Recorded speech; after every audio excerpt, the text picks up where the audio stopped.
Hello everyone, welcome to the Kapil classes for English. Let's start the class. और आज की जो हमारी क्लास है दैट इज WH फैमिली, यानी कि क्वेश्चन वर्ड्स को लेकर के है।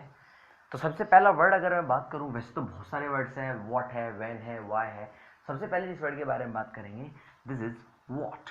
अगर इसका मीनिंग पूछने लगूं तो सब क्या बोलते हैं, इसका मीनिंग क्या होता है, ठीक है। और यूजुअली देखा जाए तो होता भी क्या है, लेकिन अगर डेप्थ में जाए, अगर इसकी डेप्थ में हम जाए, डेप्थ में देखें, तो आपसे क्वेश्चन पूछ रहा हूं, उसको आप इंग्लिश में ट्रांसलेट कैसे करेंगे। क्या आप इंग्लिश बोलते हैं? तो इसको इंग्लिश में ट्रांसलेट करने के लिए क्या करना पड़ेगा हमें? Do you speak English? क्या आप इंग्लिश बोलते हैं? Do you speak English? नहीं जी, आप तो ये ठीक है, लेकिन कुछ बच्चे क्या बोलते हैं कि नहीं, ये क्या बीच में आना चाहिए, तब वर्ड शुरू में आएगा। बात तो इसका भी ये, आप इंग्लिश क्या बोलते, आप क्या इंग्लिश बोलते हैं, क्या आप इंग्लिश बोलते हैं, बात तो एक ही है। तो ये थोड़ा सा कंफ्यूजन है, थोड़ा सा हमारे माइंड में, हमारे शायद हो सकता है चीज़ें क्लियर ना हो ठीक से, लेकिन आज आपको चीज़ें क्लियर हो जाएंगी। तो वोट का मीनिंग की अगर मैं बात करूं तो ये क्या ना बोल करके वोट का एग्जैक्ट मीनिंग अगर बात करूं, तो अगर वोट का मीनिंग क्या होता तो यहाँ डब्ल्यू लिखा नहीं आता, what do you take tea. फिर तो कॉन्सेप्ट ही गलत है, फिर तो सेंटेंस ही इसकी ट्रांसलेशन गलत है इंग्लिश में। तो अब सही क्या है? व्हाट की अगर मैं बात करूं तो व्हाट का मीनिंग क्या नहीं होता है, व्हाट का मीनिंग होता है टू नो अबाउट समवन और समथिंग, यानी कि किसी इंसान के बारे में जानना या किसी चीज के बारे में जानना, उसके लिए हम व्हाट का यूज करते हैं। तो व्हाट का मीनिंग क्या ना करके आप व्हाट की जो डेफिनेशन है वो आप क्या बताएंगे? टू नो अबाउट समवन और समथिंग। क्योंकि क्या से तो सब कंफ्यूज हो जाएंगे। आप कोई आपसे पूछे ले क्या आप चाय पीते हैं, क्या आप इंग्लिश बोलते हो, इंग्लिश में ट्रांसलेट कीजिए अगर व्हाट का मीनिंग क्या है तो आप यहाँ पे कंफ्यूज हो सकते हैं। तो व्हाट का मीनिंग आपको समझ आया क्या होता है। अब इसका यूज किस तरह करते हैं हम सबसे पहले देखते हैं। तो सबसे पहला व्हाट का अगर यूज आता है किसी चीज के बारे में जानना, किसी के बारे में जानना, तो हम पूछते हैं यूजुअली व्हाट इज दिस, क्या है ये। ऐसा आपने सुना ही होगा, बोलते हैं हम व्हाट इज दिस, क्या है ये, ठीक है।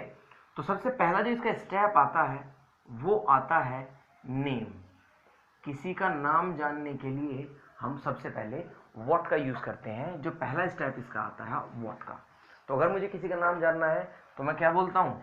What is your name. हम यूजुअली बोलते हैं व्हाट इज योर नेम। ये नेम की क्लास में भी मैंने आपको थोड़ा सा बताया था, तो आप देख सकते हैं व्हाट इज योर नेम। और अगर आपको इसको स्टाइलिश बोलना है तो वर्ड्स को क्या बोलेंगे? व्हाट्स योर नेम, ऐसे रहेगा, व्हाट्स योर नेम, ठीक है। तो नाम बताने के लिए किसी ने आपसे पूछा व्हाट्स योर नेम, तो क्या बोलेंगे आप? एक बात ध्यान रखना, आप माई सेल्फ नहीं बोलेंगे, ये मैंने आपको पहले बताया है। सिंपली क्या बोलेंगे? माई नेम इज, जो भी आपका नाम है, नाम हमेशा पूरा बोले, ध्यान रखना। माई नेम इज जो भी आपका पूरा नाम है सरनेम के साथ, ठीक है। माई नेम इज बोल सकते हैं, आई एम बोल सकते हैं, आई एम जो भी आपका नाम है, ठीक है। या हाय दिस इज, ये आप बोल लीजिए हाय दिस इज, ये थोड़ा सा इनफॉर्मल होता है। या इट इज भी लगा सकते हैं, इट इज जो भी आपका नाम है, लेकिन थोड़ा सा इनफॉर्मल होता है, यानी कि फ्रेंडली होता है। तो कोशिश करें आप ये बोले। और नाम जानने के लिए केवल ये नहीं कि आप यही एक्सप्रेशन यूज कर सकते हैं, आप चाहे तो ये बोल सकते हैं could you tell me your name, tell me your name, या may I know your name. वो सारे एक्सप्रेशन मैंने आपको बता रखे हैं, वो भी यूज कर सकते हैं। अच्छा, किसी का भी, ये तो आपकी बात आई। और अगर आपकी फादर का नाम जानना है तो क्या बोलेंगे? व्हाट, इसको व्हाट्स बोलते हैं, व्हाट्स योर फादर नेम, आपके पिताजी का नाम क्या है। और एक बात आप याद रखें, व्हाट्स योर फादर नेम नहीं, यहां पर आपको अपोस्ट्रोफी एस भी लगाना पड़ेगा। फादर्स नेम, पिताजी का नाम। अगर आप कंफ्यूज हो रहे हो तो छोटे बच्चों की जो नोटबुक्स होती हैं या बुक्स होती हैं उनमें आप देख सकते हैं, वहां यही एक्सप्रेशन लिखी रहती है, what's your father's name. Father's के ऊपर अपोस्ट्रोफी आपको जरूर लगाना पड़ेगा, आप ध्यान रखना। फादर नेम गलत हो जाएगा, what's your father name, exact expression होगी व्हाट्स योर फादर्स नेम, ये आप ध्यान रखेंगे। तो आंसर क्या आ जाएगा? जो भी आपके फादर का नाम है, माय फादर्स नेम इज, जो भी है। नाम हमेशा पूरा बोलेंगे, ये आप ध्यान रखना। सरनेम के साथ आपको नाम बोलना है, क्योंकि it shows your manner and it shows the personality. ये आपकी पर्सनैलिटी को कहीं ना कहीं शो करता है, और ये it's a part of our personality. पूरा नाम बताना हमारी पर्सनैलिटी का भी पार्ट होता है, ठीक है। तो व्हाट का यूज समझ आया। किसी का नाम जानना हो, आपका नाम जानना हो, थर्ड पर्सन का नाम अगर हमें जानना है तो हम क्या यूज करते हैं? व्हाट का यूज करते हैं। मैंने आपको पढ़ाया भी था ऑक्यूपेशन के बारे में। ऑक्यूपेशन अगर मुझे जानना है तो ऑक्यूपेशन के लिए भी हम व्हाट का यूज करते हैं। जैसे आप क्या करते हैं, व्हाट डू यू डू आप क्या करते हैं। अच्छा आप चाहे तो फॉर ए लिविंग भी लगा सकते हैं। फॉर ए लिविंग का मतलब होता है रोज आजीविका, जीवन जीने के लिए आप क्या करते हैं। व्हाट डू यू डू आप क्या करते हैं। तो आंसर क्या आ जाएगा, जो भी आप है। लाइक मैं जैसे पढ़ाता हूँ तो बोलूँगा आई टीच, मैं पढ़ाता हूँ, या बोल सकते हैं आई एम ए टीचर, मैं एक अध्यापक हूँ। आई एम ए टीचर, ठीक है। कुछ भी जो भी आपको पूछना है, व्हाट डू यू डू, ऐसा कुछ हम बोल सकते हैं, ठीक है। ऑक्यूपेशन सारा आपको मैंने बताया था, वो क्लास आप देख लीजिए ऑक्यूपेशन की, उसमें भी सब क्लियर हो जाएगा। अच्छा ये तो आपके बारे में है। अगर थर्ड पर्सन के बारे में पूछना है तो आप इस तरह पूछ सकते हैं, व्हाट, थर्ड पर्सन के डज लगता है, what does your father do, यानी कि आपके पिताजी क्या करते हैं। तो क्या आ जाएगा, उनके लिए आ जाएगा, जैसे ही इज अ बिजनेसमैन, वो एक बिजनेसमैन है, ही इज अ बिजनेसमैन, या he is in A bank, वो बैंक में है, he is in A bank, ऐसा बोल सकते हैं। ही इज ए बैंकर, ऐसा बोल लीजिए, he is a banker, he is in army, he is in police, जिस भी डिपार्टमेंट में है वो आप बोल सकते हैं। अच्छा थर्ड पर्सन के बारे में ये तो एक्सप्रेशन आप बोल ही सकते हैं। एक एक्सप्रेशन और है जो बहुत ही एडवांस, बहुत ही लेटेस्ट है, जिसको आप बोल सकते हैं, जैसे what is your father, what is your father. अब इसका मतलब ये नहीं कि आपके पिताजी क्या है, सिंपली इसका मतलब, एक्सप्रेशन का मतलब होता है कि आपके पिताजी क्या करते हैं, समझ आया। तो व्हाट इज योर आप ये बोल सकते हैं, what does your father do, या भी बोल सकते हैं व्हाट इज योर फादर। अच्छा अगर आप चाहें तो हेल्प में आपको कट कर सकते हैं, no problem. What your father does भी आप बोल सकते हैं, व्हाट यू डू भी बोल सकते हैं, लेकिन एग्जैक्ट तो यही है, लेकिन स्पीकिंग में थोड़ा नॉर्मल चल जाता है, कोई प्रॉब्लम नहीं है। तो सेकंड, फर्स्ट आया नेम, सेकंड आया ऑक्यूपेशन। और इसके अलावा अगर मैं बात करूं तो थिंग के बारे में जानने के लिए, ये तो लिविंग के लिए हो गया। अगर नॉन लिविंग की बात करूं तो जैसे इससे पहले मैंने एग्जांपल लिखा था नंबर थर्ड, किसी थिंग के बारे में जानने के लिए, जैसे क्या है ये, व्हाट इज दिस, क्या है ये, तो बोल सकता हूं दिस इज ए, कुछ ऐसी चीज अगर आपके पास है, दिस इज ए फैन, ये एक फैन है, या दिस इज ए बुक, ये तो मेरी बुक है, आजकल बुक भी डिफरेंट डिफरेंट आ रही है, तो बोल सकते हैं this is a book. W family के साथ साथ बाकी अब तक जितने भी स्ट्रक्चर मैंने आपको पढ़ाए हैं, जितने भी स्ट्रक्चर मैंने पढ़ा है, हर जगह आप यूज कर सकते हैं। डू यू एक्शन आपको पढ़ाया था, आप किसी काम को करते हैं, क्या आप करेंगे, विल यू एक्शन, ठीक है। डिड यू एक्शन, जितने भी टॉपिक आपको मैंने पढ़ाए थे, can you action, what can you do for me, आप मेरे लिए क्या कर सकते हैं, what do you do, what will you do in your future, आप फ्यूचर में क्या करेंगे, what did you do yesterday, आपने कल क्या किया। जितने भी स्ट्रक्चर मैंने आपको पढ़ाए सभी के साथ आप इनका यूज कर सकते हैं, ठीक है। अब व्हाट के अलावा आगे हम बातचीत करेंगे। व्हाट के अलावा आता है व्हेन। अगर व्हेन की बात करूं तो व्हेन का यूज होता है कब, जो कि टाइम को शो करता है। अगर व्हेन का यूज, क्योंकि सारे के सारे क्वेश्चन वर्ड होते हैं जो कि टाइम को शो करता है, जैसे when will you come, when will you come back, आप वापस कब आएंगे। When did you wake up, आप कब उठे थे। अच्छा अगर इसमें एग्जैक्ट टाइम पूछना हो तो व्हाट टाइम लगा सकते हैं, what time do you wake up, do you wake up, आप किस टाइम उठते हैं। जैसे when do you go to coaching, आप कोचिंग कब जाते हैं, मैं शाम को कोचिंग जाता हूँ, I go to coaching in the evening. लेकिन अगर मुझे एग्जैक्ट टाइम पूछना है तो उसके लिए वो टाइम लगाना पड़ेगा, what time do you go to coaching, तो क्या बोलेंगे, I go to coaching at 4 o'clock। Do you get up, I wake up at 6 AM, यानी कि मैं 6 बजे उठता हूँ, तो उसके लिए ऐसे यूज कर सकते हैं। इसके अलावा नेक्स्ट आता है वाई। वाई का हम क्या यूज करते हैं, रीजन के लिए। जितने स्ट्रक्चर है present, past, future, can, could, shall, should, सबके साथ ही यूज रहेंगे। वाई का यूज हम रीजन के लिए करते हैं, जैसे why will you go there, आप वहां क्यों जाएंगे, वाई विल यू गो, आप वहां क्यों जाएंगे। Why did you beat him, आपने उसे क्यों पीटा, why did you beat him, तो हमें रीजन बताइए आपने उसे क्यों पीटा। तो वाई का यूज क्या आ जाएगा, रीजन के लिए आ जाएगा। इसके लिए आ जाएगा विच।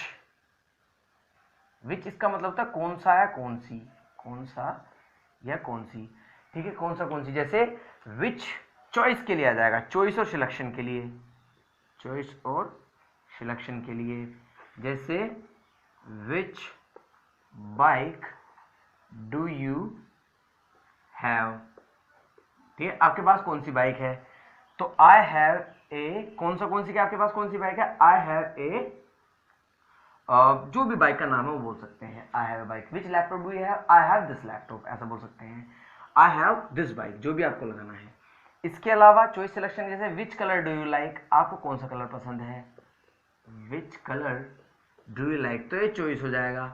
डू यू लाइक, आपको कौन सा कलर पसंद है, तो क्या आ जाएगा, आई लाइक रेड कलर, मुझे रेड कलर पसंद है, तो ये चॉइस हो जाता है। ठीक है, तो विच का यूज हम इस तरह करेंगे।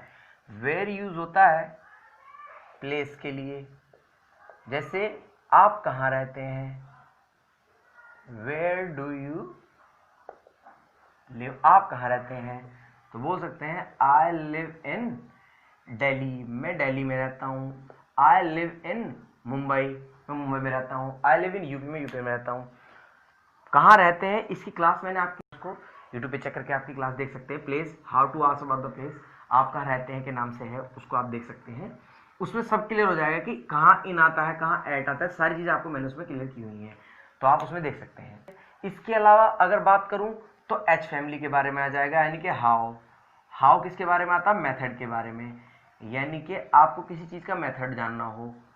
जैसे हाउ डू यू कम, आप कैसे आते हैं, हाउ डू यू कम, ठीक है, आप कैसे आते हैं, तो क्या बोलेंगे, आई कम ऑन बाइक, मैं बाइक से आता हूं, या आई कम इन कार, मैं कार से आता हूं।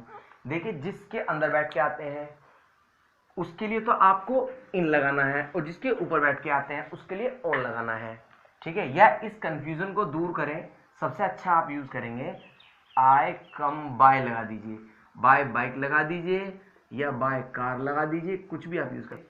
और अगर मैं बोलूँ मैं पैदल आता हूं, तो क्या बोलूंगा, आई कम ऑन फुट, पैदल के लिए हम फुट का यूज करते हैं, उसके लिए बाय या ऑन नहीं आएगा, आई कम ऑन फुट। तो हाउ उसके लिए यूज करते हैं। हु आइडेंटिफिकेशन के लिए यूज करते हैं, यानी कि कौन की सेंस आता है, आइडेंटिटी के लिए, जैसे कौन है आप, हु आर यू, आप कौन है, तो नाम बोल सकते हैं, आई एम, जो भी आपका नाम है नाम ही बोल लीजिए इसके लिए। अगर आपके सामने कोई है, उसकी आइडेंटिटी को जानने के लिए हम हु का यूज करते हैं, हु आर यू, आप कौन है। नेक्स्ट आता है आपका हुम।